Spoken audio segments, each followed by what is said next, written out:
malam teman-teman. Seperti biasa ya, kita akan selalu sharing ataupun berbagi informasi dan pengalaman khususnya tentang senapan angin di bisnis. Saya coba bahas lagi tentang tekanan aman ya. Di video saya sebelumnya tentang bolehkah menyimpan senapan angin pada tekanan tinggi, ya jawabannya kembali lagi kepada kemampuan tabungnya. Kalau memang tabungnya itu kuat dan mampu, ya tidak ada masalah kan gitu. Nah, sekarang saya coba bahas lanjut tentang tekanan aman. Di video saya yang sebelumnya, saya membahas ada dua hal yang sangat menentukan. Pertama itu adalah material, yang kedua itu adalah konstruksi atau pengerjaannya. Dua hal ini tidak bisa dipisahkan, harus menjadi satu kesatuan yang saling mendukung. Nah, sebenarnya ada hal lain teman-teman, ada tiga hal lain yang jauh lebih penting dari dua hal ini tadi. Kenapa? Karena sebagus apapun materialnya, sebagus apapun konstruksi dan pengerjaannya, kalau tiga hal lain ini yang akan saya bahas tidak ketahuan, ya maka safety itu hanya kira-kira. Kira-kira berarti kan jawabannya tidak pasti, bisa salah, bisa benar. Ya kalau benar, lah kalau salah, kan meledak itu senapan. Gimana dong? Nah, baik teman-teman, ada tiga hal yang paling penting pada sebuah tabung bertekanan. Tiga hal itu, salah satunya itu adalah satu, tes tekanan tes. Tekanan tes, biasa disebut dengan TP. Yang kedua itu ada tekanan pecah. Nggak tahu ya ini apa istilahnya ya. Yang ketiga baru muncul tekanan kerja. Tekanan kerja atau disebut WP. Nah, tiga hal inilah teman-teman yang paling menentukan sebuah tabung itu aman atau tidak. Yang jadi masalah, tiga hal ini hanya bisa ketahuan kalau tabung itu dites langsung gitu loh. Kalau nggak dites ya kita nggak akan tahu itu loh tekanan idealnya berapa. Dan tekanan ideal ini hanya bisa dilakukan itu di lab, karena kalau tidak dilakukan di lab dan tidak ada alat ukur yang pasti, ya itu akan sangat berbahaya dan beresiko. Apalagi media yang untuk menekan benda itu adalah media udara. Nah, itu akan bisa terjadi ledakan ya. Memang idealnya itu ya kalau tidak air ya oli. Nah, kita kembali lagi kepada tekanan tes, tekanan pecah, dan tekanan kerja. Nah, tiga hal ini kalau tidak dilakukan, ya kita nggak bisa bilang senapan itu aman, tabung itu aman, ya nggak bisa. Dari mana dasarnya? Contoh, chamber ditulis 2700 PSI. Dasarnya apa? Dia mendapatkan 2700 PSI itu apa gitu loh.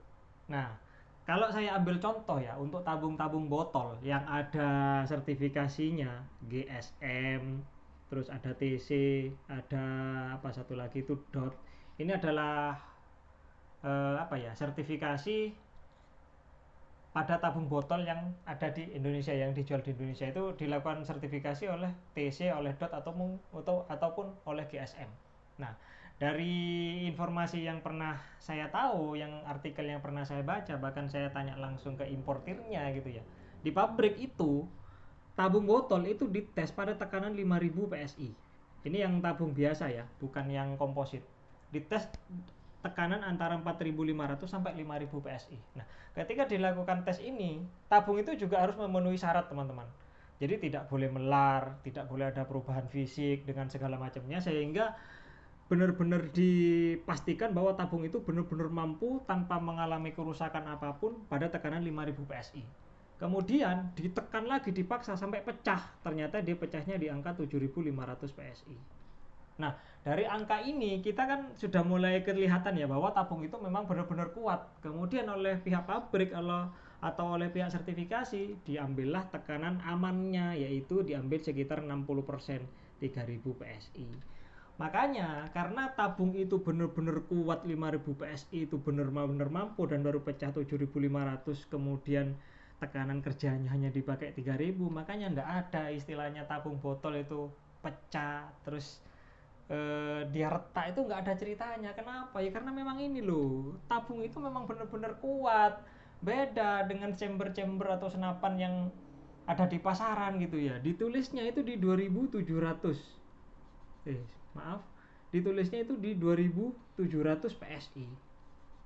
ditulisnya 2700 PSI, ternyata pecahnya di 1800. Itu ya gimana gitu loh. Ngomongnya tekanan kerjanya 2700, ternyata pecahnya di 1800. Di 2500 ternyata dia retak. Itu gimana ceritanya? Ya, itulah yang ada di pasaran. Ya karena memang angka-angka yang ditulis di chamber ataupun di senapan, mereka tidak melakukan ini loh, tidak melakukan tes.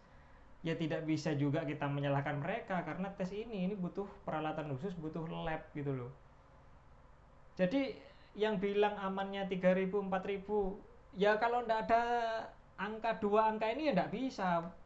Tekanan kerja itu nggak bisa ditentukan, apalagi pengrajin-pengrajin yang bilang ya, terutama untuk senapan-senapan yang bertekanan tinggi, bilangnya 4000 PSI aman. Nah, kalau 4000 PSI aman, paling tidak senapan itu harus pernah dites di tekanan 6000 gitu loh. Harusnya tabungnya itu harusnya pecahnya itu di atas 8000 PSI. Baru 4000 itu benar-benar aman dia. Kenapa saya bisa mengatakan seperti ini ya, referensinya kembali lagi kepada pengujian yang dilakukan oleh pabrik. Jadi selama senapan itu tidak pernah dites di tekanan 6000, kemudian materialnya tidak pecah atau pecahnya masih belum 8000 atau justru di bawahnya 8000, ya jangan bilang 4000 PSI itu aman. Ini hanya tinggal nunggu waktu. Jangan-jangan 4000 PSI ini memang belum pecah, tapi ambang pecahnya itu di 5000. Ini kan bahaya, selisihnya kan hanya 1000, sedangkan ini 7500 ke 3000 nih jauh sekali. Jangankan di 3000, di 5000 saja materialnya itu masih belum mengalami kerusakan, belum mengalami stres. Kalau teman-teman nonton di videonya Dewito itu kan pernah melakukan pengukuran ya. Jadi ketika tabungnya itu diisi 5000 PSI, dia memang mengembang, tapi dia kembali ke asal. Kenapa kembali ke asal? Ya berarti dia belum stres, belum mengalami perubahan struktural. Tapi ketika Dewito itu mengisi sampai 6000, ternyata tabung itu dia tidak kembali ke asal, dia ada melar. Nah di situasi itu berarti 6000 itu sudah mengalami kerusakan struktur dari metal tabungnya. Nah jangan sampai kita itu berada di sini gitu loh, jangan sampai berada di sini ternyata 4000 ini adalah tekanan yang sudah merusak struktur metalnya. Kenapa? Karena pecahnya di 5000, sedikit lagi dia pasti pecah. Jadi gitu ya teman-teman. Hal paling penting itu ya ini tadi loh. Jadi menentukan tekanan kerja atau tekanan aman itu nggak bisa sembarangan, itu harus dilakukan di lab. Selama tidak ada tes yang dilakukan di lab, maka angka-angka itu ya bisa saja salah, bisa saja benar.